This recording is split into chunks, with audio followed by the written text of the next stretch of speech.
Hello, and welcome to the Road Show. I'm Lee Bukowski, your host, and I'm very happy to have a wonderfully talented panel of authors today. Our episode is called Invisible No More.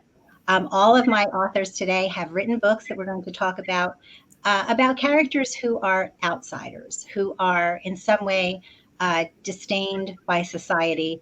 And then not only that, but the triumph that they go through in becoming visible. And we're going to talk about how these characters feel kind of both visible and invisible at the same time. So I think it's going to be a great conversation. So I want to introduce our panel first.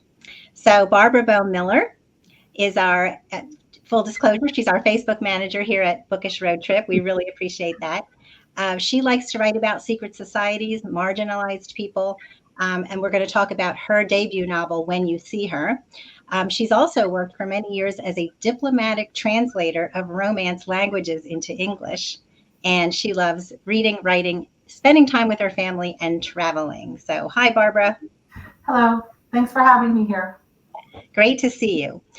We also have Karen E. Osborne. We're going to talk about Karen's book, True Grace. She's an award-winning Amazon Kindle best-selling author of 4 suspense novels.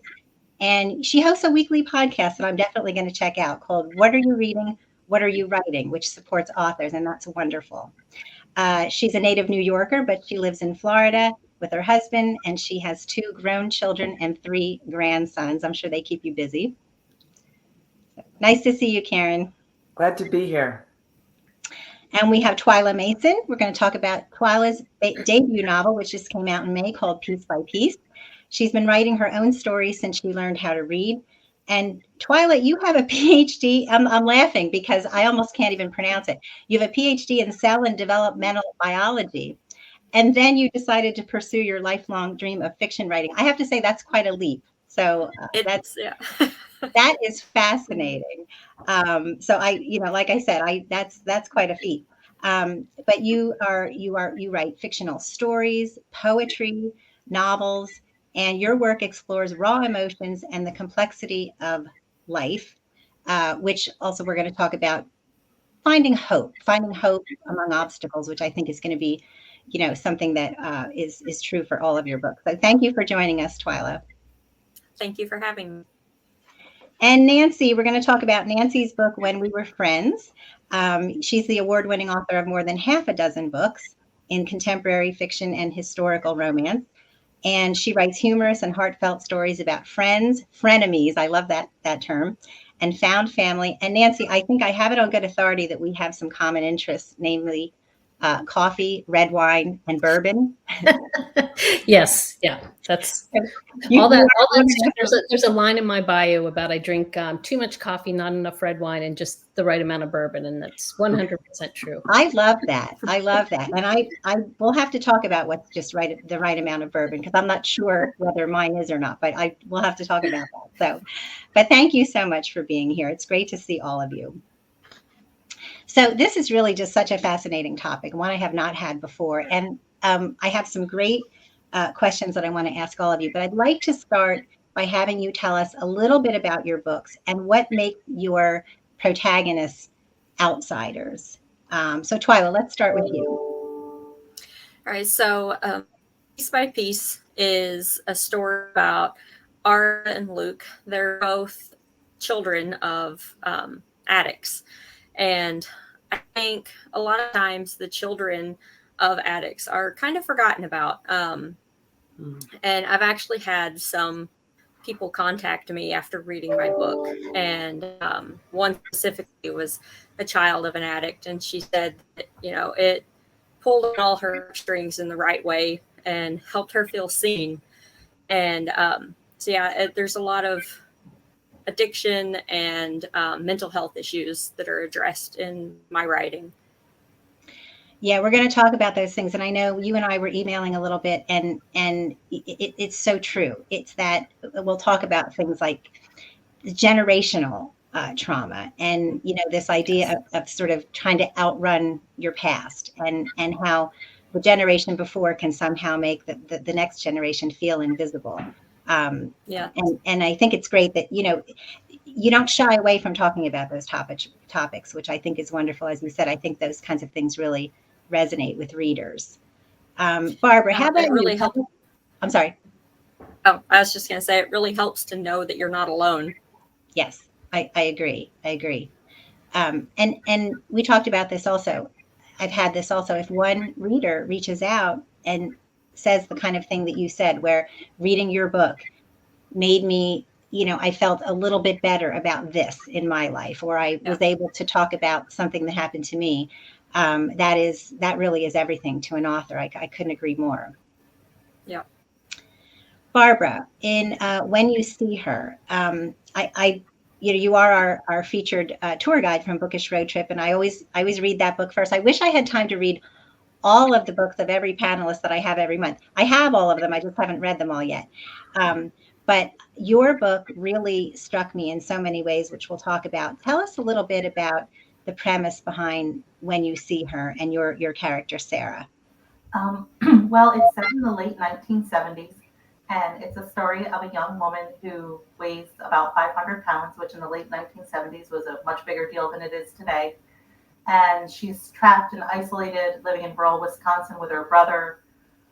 One night there's an altercation between them, and she has to flee home, and her only option is to join the sideshow in the carnival, because up until then she hasn't seen any prospects for getting a job or continuing her education or getting married. And as she performs in the sideshow, she goes from being this sort of trapped, invisible person to being this very visible person on stage. And it's that paradox of being able to hide in plain sight. But along the way, she gains self-confidence, she learns self-reliance, she forms friendships, and essentially learns how to carve out space for herself in a too small world. Yeah, your book and the whole idea, the carnival, and just in the 70s, and we'll talk about how perspectives have evolved. Karen's book takes place 100 years ago. Excuse me. Nancy's kind of goes back and forth, starting right before 2000, and then for 20 years back and forth a little bit. Yours being in the 70s. Twila, I know yours is more contemporary, but the whole idea of the carnival, just the carnival culture. And, I have to admit, when I first started the book, I thought, I don't know if I can read this. It was hard at first. It got a lot easier. And only because it tugs at your heartstrings so much. But the way you put it so beautifully, that she was able to, and we'll talk obviously a lot more about this, but to find a place for herself in the most unlikely place, and to be visible in the way that she wants to be visible, rather than how people see her, was really striking. So I'm very anxious to talk more about your book. So Karen, let's talk about Grace. So True Grace was inspired by my grandmother. It's historical fiction. Takes place in 1924. And I'm struck by, and I hope we'll go into some of the things that are still the same. There's lots of different, but so many things are still the same. Mm-hmm. So she was a housewife, mother of 5, her oldest daughter, 14 years old, living in Harlem during the speakeasy time and flappers and the Harlem Renaissance. But a lot of that didn't touch all people. Most of the flappers were in there. There were white, young, single, career women, Mm-hmm. which was all new, smoking cigarettes and going to and so while all that's going on, there is Grace, who's a housewife with 5 kids, and she can't even withdraw money from the bank without her husband's signature.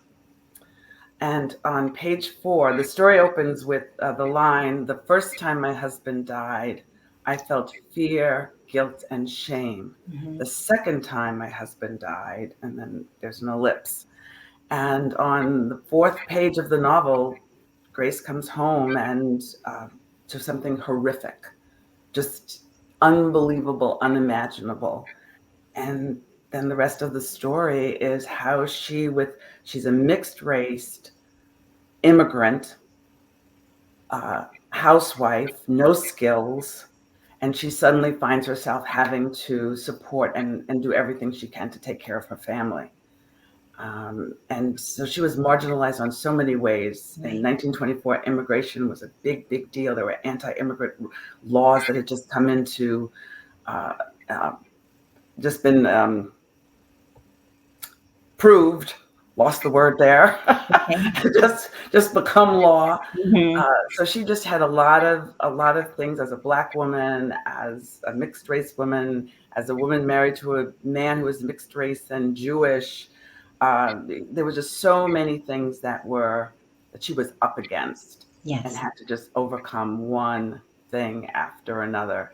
And I don't think my grandmother would have approved of me writing this book, but if she did read it, I think she might have been proud of me. I'm sure she would have. And you bring up such a good point. Grace is marginalized on so many different levels and so many different ways, and I think what we'll talk about, it took place 100 years ago. I think almost exactly, right? But and so now the things that yes, we've come a long way, but some of the things are the same. But finding herself trying to navigate that in a world where everybody else looked so much different from her, trying to make their way doing the same thing. So yeah, I can't wait to read it. Nancy, When We Were Friends. So we have Franny and Lexi, and their story. Tell us a little bit about. Certainly I want to hear from you. I would say in a way they're both outsiders, but I have a feeling you're probably focusing more on Franny as the outsider. But what do you say about that? Yeah, absolutely. So Franny's story is that she's been an outsider since she was a kid. So that's kind of her comfortable space, really. And the reason the story goes back and forth, most of it's in present day, which is mid 2016, which is kind of past when the book came out. But well, we know how long it takes to get a book out. Right. And honestly, it was written after that. It was written a few years after that. I chose that particular date for particular reasons, but the present of the story is 2016 when they're adults, but the past of the story goes through their childhood, their relationship, and they meet when they're kids in elementary school.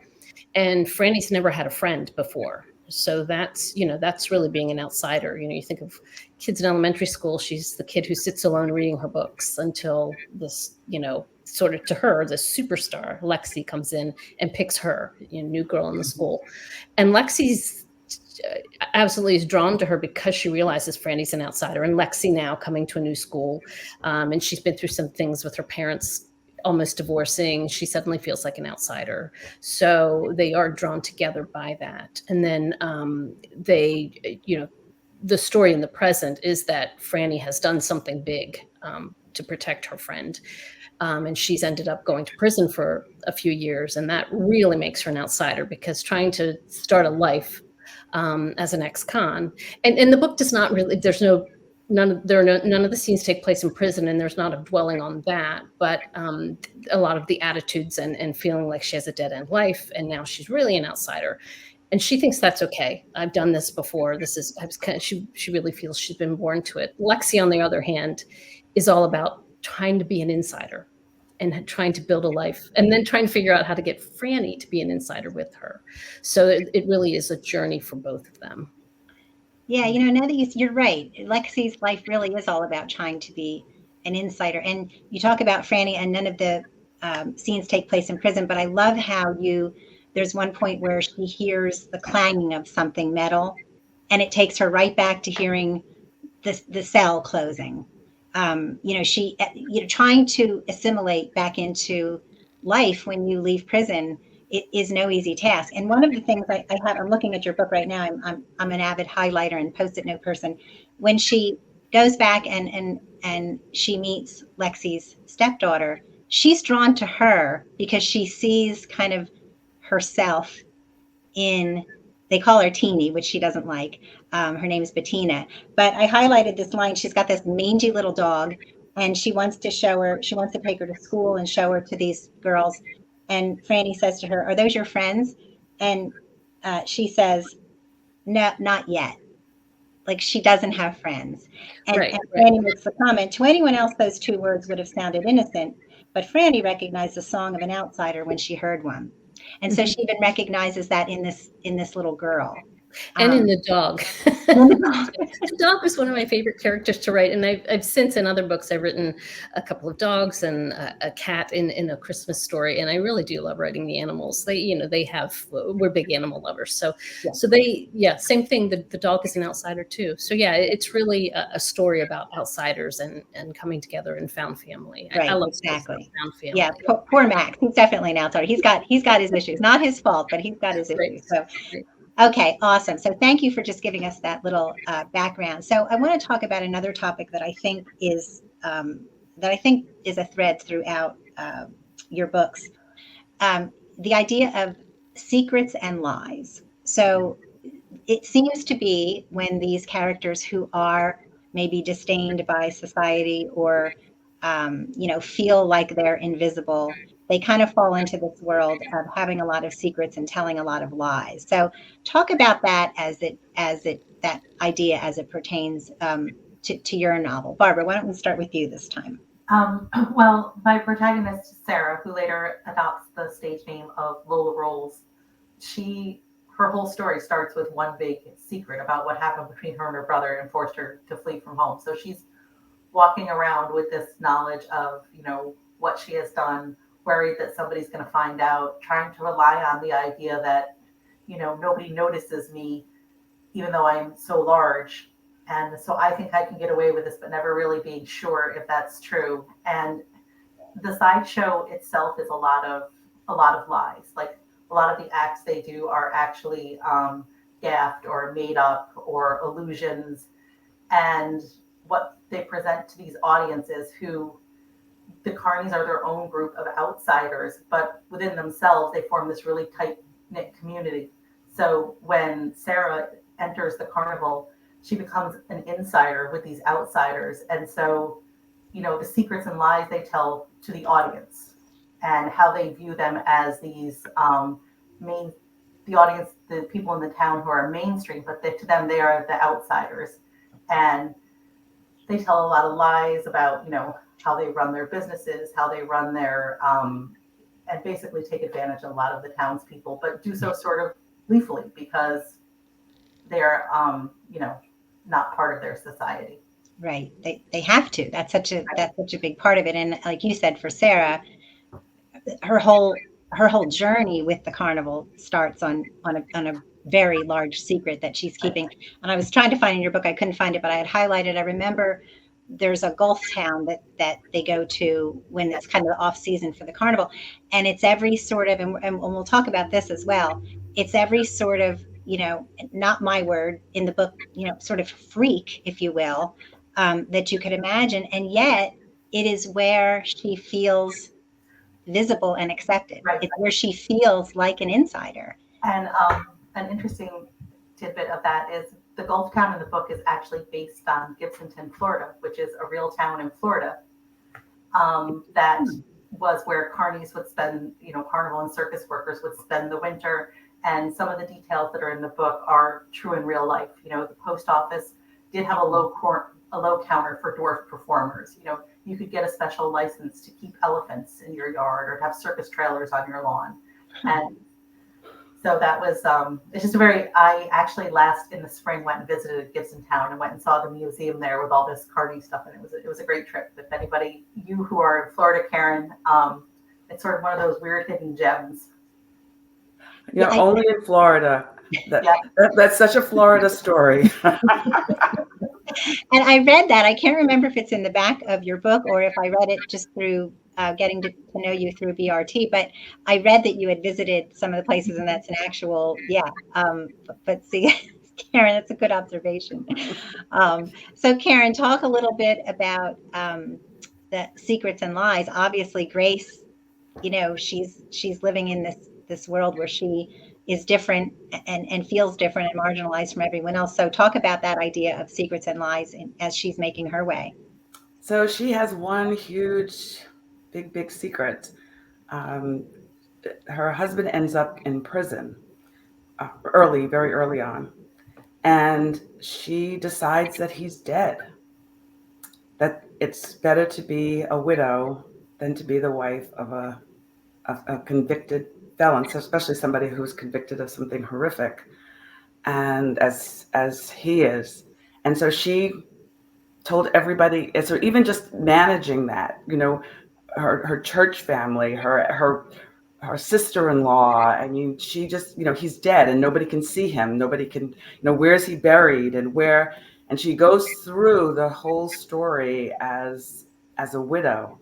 And so even her, a man falls in love with her, thinking that she's a widow and she's still legally married, and bound by that, both because of her children and because of her religion. She feels that she's married even though he's in prison. So secrets play a big role in the story. And as a matter of fact, in all of my novels, secrets and lies play a big role.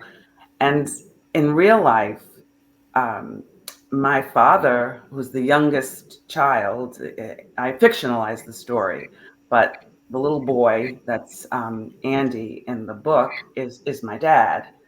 And he didn't find out that his father wasn't dead until he was 13 years old. And he was so angry at and we were, the family was shocked. So this was a generational lie. This was, Right. Grace kept this up for a really long time, not in the book. In the book, I gave her a happier ending. But, but in real life, this was a horrible, horrible family secret that wasn't allowed to be breathed or spoken about. So it plays, and in every single one of my books, secrets get the protagonist into trouble. Yes. It backs you into a corner, gets you Mhm. that there's a legitimate reason why I'm lying, Right. but Yeah. it hurts people, and it makes for a good read. Yes. No, it does. And I know when I talk about my book, when I'm speaking at different places, I always remember the line I saw: secrets make us sick. They don't make anything better. There's a good reason for them often, as you say. And what a way to put that as your first line, like the first time my husband died, that she actually thought it's just better to be a widow than it is to be the wife of a convicted felon who's done something awful. Yeah. Nancy, there's a big secret, and you guys can spoiler as much as you want or as little as you want. I try not to do that. But obviously, when Franny comes out of prison, there's a secret there between the two girls. How does that sort of? I think that the secrets in these books almost become a character. Like, that kind of sounds strange, but Mm. they have such a way of propelling the story and moving it. They kind of take on a life of their own. But talk as much or as little as you want, Nancy, about the secret that is between that Franny and Lexi are keeping from everyone. Right. Well, really, in the first scene, it's revealed. Part of the secret's revealed in that Franny didn't commit this crime alone, and that she actually committed it for Lexi's sake.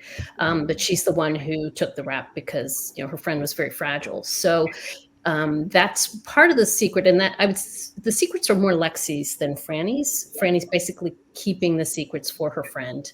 And that is taking a huge toll on Lexi. And until she confronts some of the issues, she has guilt over what Franny's done for her. She has guilt, obviously, over Franny's struggle now to re-engage in life.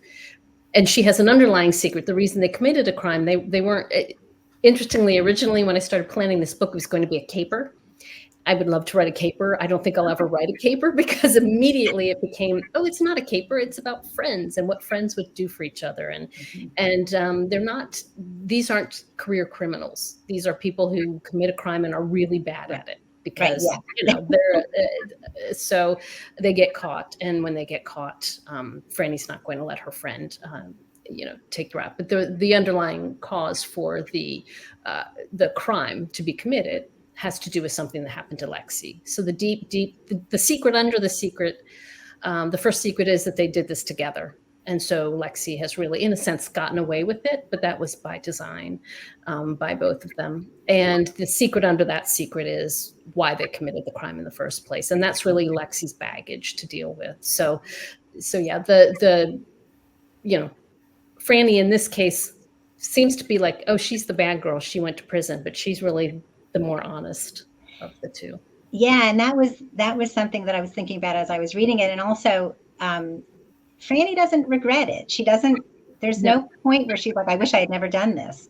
And so as it unfolds, as you said, we know initially what happened, but there are other parts of it that are unraveled as you go along, and it is that idea of how far friends will go for each other.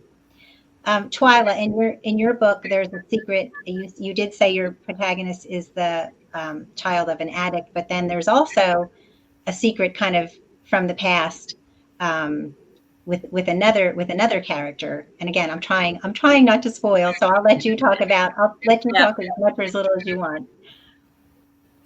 Yeah, there's quite a few secrets in my book.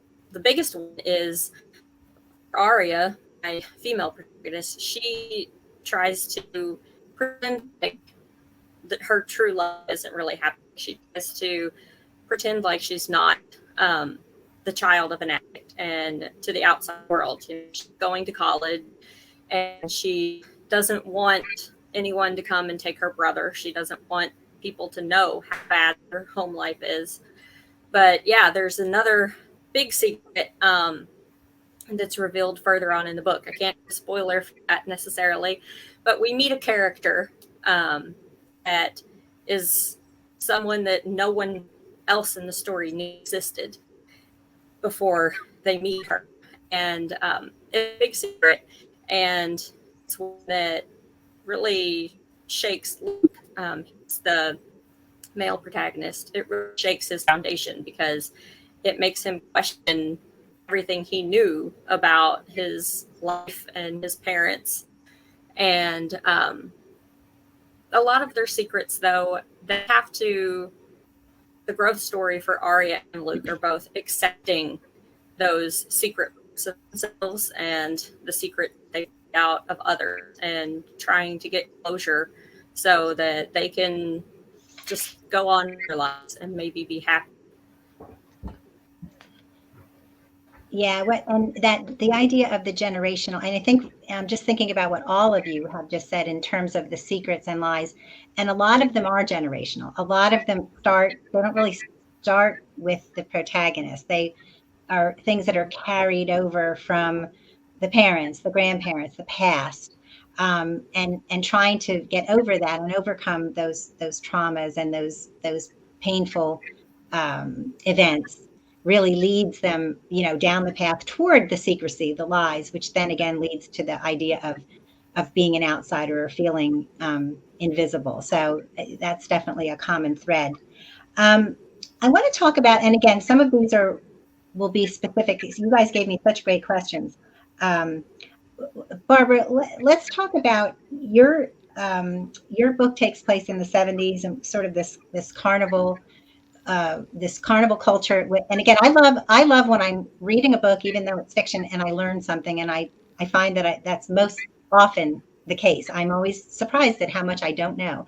But even just about the carnival culture, you talk about this takes place in the 70s. She weighed 500 pounds. How do you sent me an excerpt, if I could just read this, it's only a line or two, where the carnival owner says, the fact of the matter is the sideshow doesn't bring in money like it used to. It seems that a bunch of upstanding citizens have decided there's something bad or wrong about displaying freaks for money. Now, what these do-gooders think freaks should do instead, or where they should work, is a complete mystery. So talk a little bit about that. What do you think? He also talks about how, television has been blamed for the demise of sideshows. What is it? Is there something inherent? Is there almost like this voyeuristic, what is it about us that makes us want to look at people like Lola, like someone in a carnival who weighs 500 pounds? And do you think, sort of translate that to today? What do you think is the same? What do you think is different? I do think there's just something in human nature that draws people's gaze to people who look unusual or have some unusual characteristic. And, it's definitely not our most noble human impulse, but I do think it is somewhere in all of us. And, I just look at reality TV and I think, hey, it's the new freak show. That's what I was just going to say. I was just thinking of like My 600-Pound Life, and I was thinking exactly, yeah.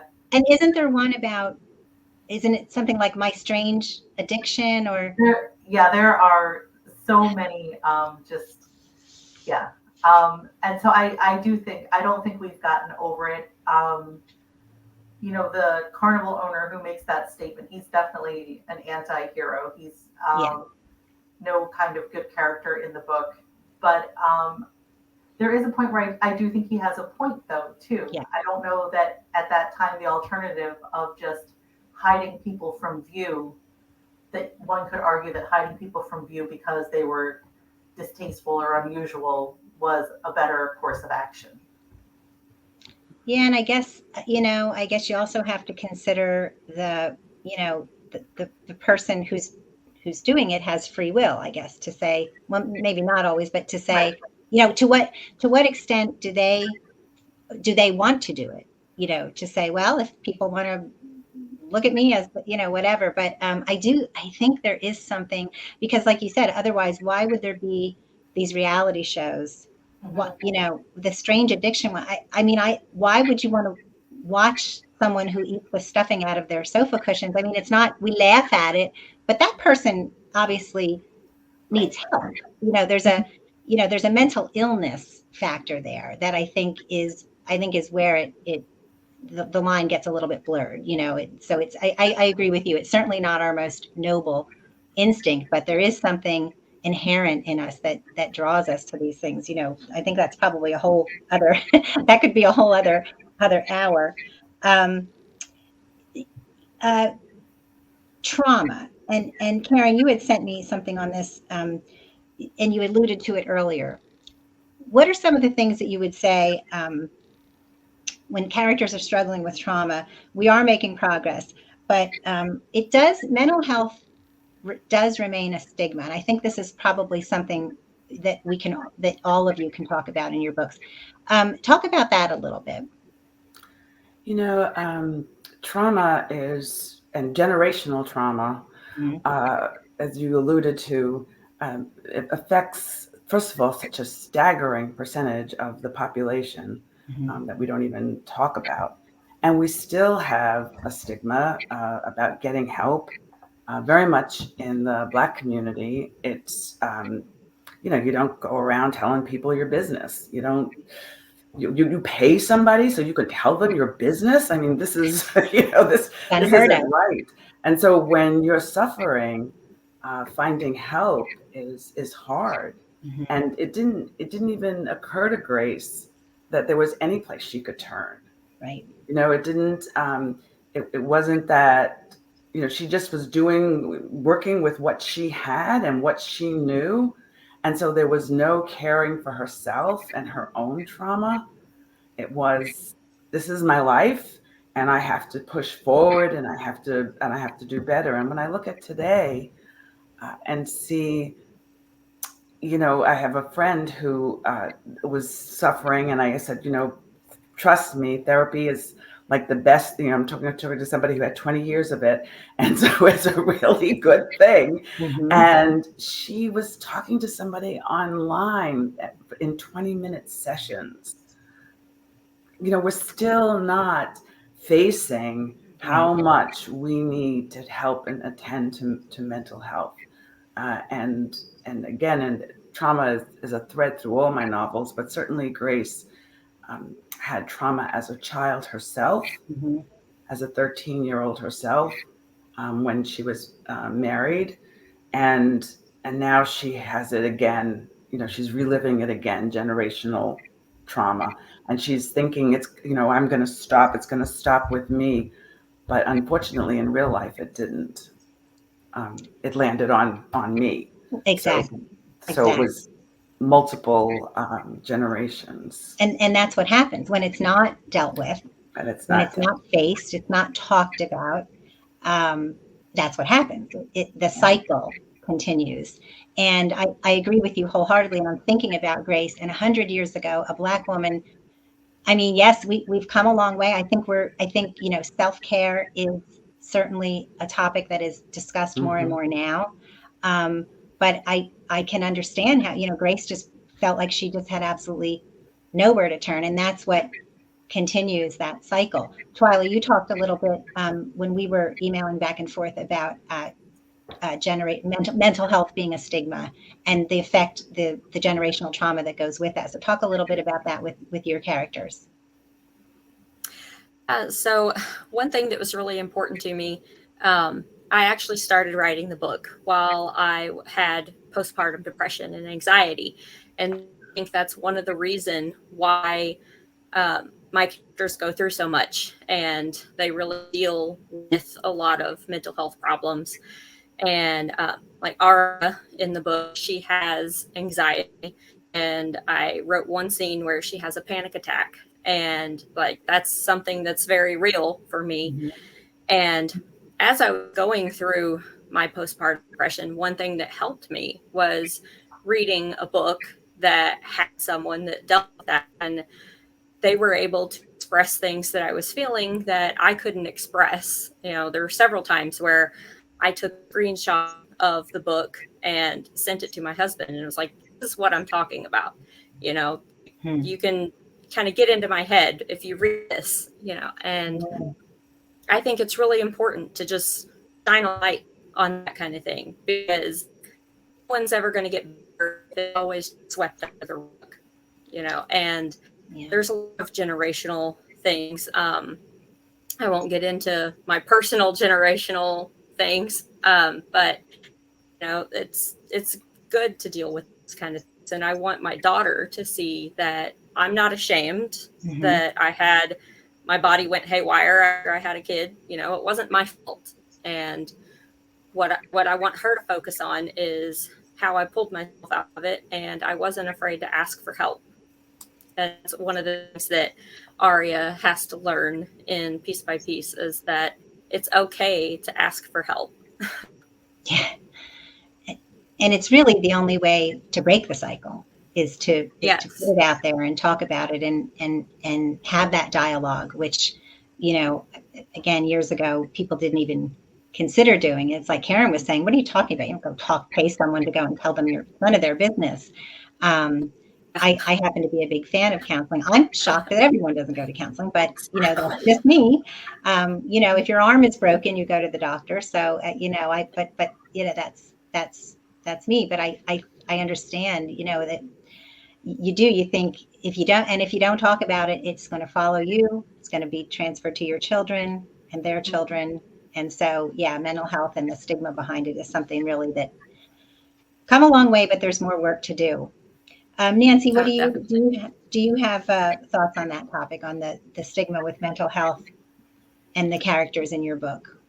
Well, you know, there are traumas in my book, and Lexi's Secrets based on a trauma, and then later realized that Franny's mother had a trauma. That Franny's had this very distant relationship with her mother and has been very suspicious of her mother. And then to realize, to tie it together, that there are, you know, these traumas that all of them have. Even again, going back to Max, writing that, I did love writing the dog, but also it was so indicative of what, you know, humans we think, and probably are a little more complex. And Franny recognizes right away the dog has trauma. The dog isn't adapting because the dog needs help, and and she goes out of her way to help the family by finding someone to help the dog. To get help for the dog, yes. And that's really the point. And yet the humans struggle so much to take that step. And I do think, but interestingly, I do think writing for all of us is probably cathartic and, in a way, our own self-therapy. And when the foundational aspect of the book for me, when I was writing, it was grief, because I had lost my best friend. My best friend had died a little over a decade before I even had the idea for the book. And I think when I came up with the caper book, it was like this imagining, like if she and I had a chance to go on a caper. And then it changed, and it became the story of one of the friends has gone away in the book to prison, and they get this chance to reunite, and what will they do with it? And in real life, when someone dies, you don't get that chance. So for me, it was writing through that. And again, I didn't plan it. I didn't know that's what was happening. I didn't know until the book was finished and going through revision that, this is what I've written. I was really writing about writing about the grief process and what does second chances look like. So I think, things end up in the book that you don't realize. Oh. And the characters do grieve for different things and for different lost aspects of their lives. And that's cathartic. And then pulling together is their way of recovering. So yeah, plenty of trauma and grief to go around. And yet it's uplifting. You know what? I was just going to say that whenever I'm talking about my book and I'm talking about addiction and abandonment and generational trauma, I'm thinking, oh my gosh, but then I have to say, but it's really a good story and there are fun characters in it. And it's kind of like, oh, but it's interesting that you say that, Nancy, because I was thinking to myself the whole time, why does Franny's mom act like this? Like, why is she like this? And then, as you said, it kind of, it comes together. So I did notice, and if you don't mind my asking, I did see your dedication in the beginning of the book. Is that to your friend who yes. passed Mm-hmm. away? Yeah. I thought, as you're talking, I thought that might be. Barbara, your character, again, very different from the others, but also in a lot of ways the same. So talk a little bit about what you think about that. I mean, the idea of stigmas looms large in your book, but what of that mental health stigma and how it leads to these characters being invisible? Well, for example, Sarah, her parents also had a secret. Like, she finds out that her mother actually had committed suicide, and so there is this sort of intergenerational trauma. Her parents had this very sketchy relationship where the father was sort of a predator on the mother, and then the mother commits suicide, and that's all kept secret. Right. And so that's an environment that she's growing up with, and her father tries to, shelter her and keep her in place in what's ultimately a destructive way, and then he dies. And so she's dealing with this. She has a brother who's also dealing with the fact that the father, gave all his attention to his sister, and they're just troubled, damaged people who are put together in this pressure cooker, and it explodes on them. Yeah. And they don't really, it's the 1970s. There is no there's no therapy. They kind of do just have to work out some things for themselves and do some things very much the hard way. Yeah, you're right. The analogy of the pressure cooker, because for her brother, it manifests as anger, and he's just awful. He's awful to her. And then again, he is awful, but then when you read on and you see what is in their past and with their parents and everything, they do, even in a way, someone like him can even become sympathetic when you start to unpack all of that. So I want to ask you, before we wrap up, I'd like you to tell people what it is that you want readers, what's the takeaway? I always think this was really important. What do you want readers to take away from your book? Twila, I'll start with you. Well, the biggest thing for me is that, life is tough, but you're tougher, and like this summer has been extremely difficult for me, and for various reasons. But it's actually something I'm having to relearn myself, is that, you can't control what life does to you, what it brings your way, but you can control how you react. And just hope, that's the biggest message. Right. And that there are resources. There are places you can get help to turn. Yes. And people to talk to, and help is out there. I agree with you. Barbara, how about you? What is the takeaway you want readers to your book? So when I first wrote this book, I really wanted to have a book with a plus size protagonist. And so I guess what I want readers to take away is this idea that, people are diverse. They can look different ways and be different ways. And that's neither, good nor bad, just something different, and, nothing to be ashamed of or disdainful about. And I think also, like Twila, I think it's a message of hope as well, because, Sarah has a lot of ghosts. Her best friend in the book, Gigi, is also haunted by many things. Her, common law husband also haunted by many things. But at the end of the day, they do manage to live these fulfilling lives despite the obstacles and despite themselves almost as well. And I guess that would be my takeaway, that you don't have to be perfect or even good to still have a rich, fulfilling life. Absolutely. Nancy, how about you?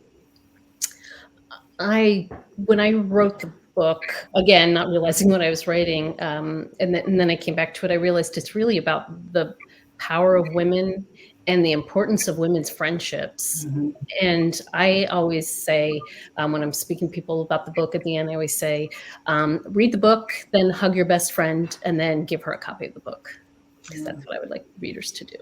Yeah, that is definitely the most pervasive. The friendship between the two of them, and even the push and pull, and at times you're not really sure if it's going to survive, but it definitely comes through loud and clear. And Karen, how about, what do you want people to take away from True Grace? So, in all my novels, I have a diverse population. There's people of every stripe in it, and one of the messages is that we all are so much more the same than we are different. And then the other is about perseverance. Um, Grace is, with limited. Her education stopped when she was 14, when she was 13 years old. She was articulate and beautiful, and she persevered. She just kept climbing the mountain, and in the end, yes, there is hope. But I really want people to see that, mental health, trauma, all of that doesn't turn us. If you watch movies, all those things turn people into killers and, all kinds of horrible people, but really they're our people. We're just all struggling and not hurting anybody else, and just trying to climb the mountain. And that's what Grace does. She climbs the mountain, Right. and she does it with her village, not Yeah. alone. Yeah, finding that path forward, getting over those obstacles, finding the path forward. It's a really important message. Yeah. So I just want to end by thanking all of you, and I'd like you to tell us, if you could, just in a couple words, where we can find you. I know you have other books, as some of you are debut authors and have other works in progress. But if you have a website where we can find you, Barbara, let's start with you. What are you working on, and where can we find you? I am working on book number 2, tentatively entitled Unprepared. It's the story of a family. Again, the pressure cooker situation. Husband and wife are at odds with each other. They have a special needs son, a rebellious teen daughter. The mother is having an affair. The father's a doomsday prepper. And then the COVID pandemic hits, and they're all in the house together and can't go anywhere. So what could go wrong, right? I mean, it works out perfectly, as you might imagine. And do you have a website where we can go to find you? I do. It's BarbaraBoehmMiller.com, and you can also find me on Bookish Road Trip, and on all the other platforms too, like Facebook and Instagram, all in some combination of my name. Okay, great. Well, we look forward to your next book. Nancy, are you working on anything right now, and where can we find you? Yes, so let me start with the easy one. You can find me at nancyyeagerbooks.com. And I do have an historical romance series, and my women's fiction books are on there. I will probably be releasing my women's fiction series starting next year. And it will be a 3-book series at this point, but it could get longer. When We Were Friends is not part of a series, so just FYI. And I also write under the pen name Harper Cross. I write romantic suspense, so you can also find me at harpercrossromance.com. Okay, great. Karen, and I'm going to check out your video podcast as well, but where can we find you? I'm at KarenEOsborne.com. The E's important because there's a fantasy writer, Karen Osborne, out there. I found that not me. Yes, I found that. That's why, because I thought, this is important because there's another Karen Osborne out there. Okay. Yes, I'm KarenEOsborne.com. You can find on my website. You can find my YouTube channel. My podcast comes out every Tuesday, a new episode every Tuesday. I'm on almost up to episode 200. Great. And my latest novel, which is coming out in March, is a dual timeline, present day and 1968. I decided to go back to murder mysteries. So this is my second murder mystery, Justice for Emerson, which will come out in March of 2025. Okay. Oh, great. We look forward to that. And Twila, where can we find you? I know you're working on is Piece by Piece part of a series. Yes. Yes. And I'm currently working on book 2 in Piece by Piece with Chrissy. She's kind of a surprise character. That's all I'm going to say about it. But book 2 is her story, her happily ever after. And she really just ever after. So I'm excited to give that to her. It's currently waiting for content edits, so I'm hoping it'll come out early next year. I don't have a set date for it yet, though. I have at least 2 more books in the series, but I tentatively have 6 planned. And then people can find me at twilamason.com, and I'm also really active on Facebook and Instagram. Okay, great. Well, I just want to thank you again. This has been a great conversation. Your books, like I said, I've read some. I have the others. I will get to those. But I think it's just such an important, even though the books are fiction, even if they're based on real life, again, these messages and these characters going through these struggles and the idea of being both visible and invisible at the same time, and that paradox, I think it's just such an important topic. And I want to thank all of you for joining me today in this conversation. It was great to meet all of you. Thank you. Thank you. Thank you. Take care. Bye now. Bye.